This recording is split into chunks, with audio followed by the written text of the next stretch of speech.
Hello दोस्तों, नमस्कार। मेरे यूट्यूब चैनल में आप सबका स्वागत है। लेकर आई हूँ आज पचरा गीत माता रानी के पंडाल में। और माता रानी से यही गुजारिश करती हूँ कि मेरे दोस्तों को, सब लोग को आशीर्वाद बनाए। मैया ऊपर बसी है, हम तो नीचावा खड़ी। मैया ऊपर बसी है, हम तो नीचावा खड़ी। मैया ऊपर बसी है, हम तो नीचावा खड़ी। मई के लाला की चुनरिया माना भावेला। माई के लाला की चुनरिया माना भावेला। हम तो जोड़ा नारियलवा लइके हाथ में खड़ी। हम तो जोड़ा नारियलवा लइके हाथ में खड़ी।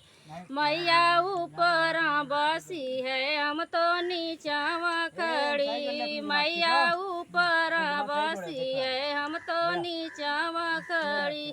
माई के लाला की चुनरिया माना भावेला। माई के लाला की चुनरिया माना भावेला।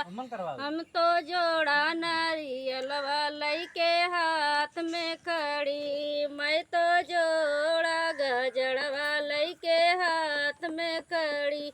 मैया ऊपर बसी है, हम तो नीचावा खड़ी। मैया ऊपर बसी है, हम तो नीचावा खड़ी। माई के लाला की चुनरिया माना भावेला। माई के लाला की चुनरिया माना भावेला। हम तो जोड़ा सिंगरवा लइके हाथ में खड़ी। हम तो जोड़ा सिंगरवा लइके हाथ में खड़ी। मैया ऊपर बसी है, हम तो नीचावा खड़ी। मैया ऊपर बसी है, हम तो नीचावा खड़ी। माई के लाला की चुनरिया माना भावेला। माई के लाला की चुनरिया माना भावेला।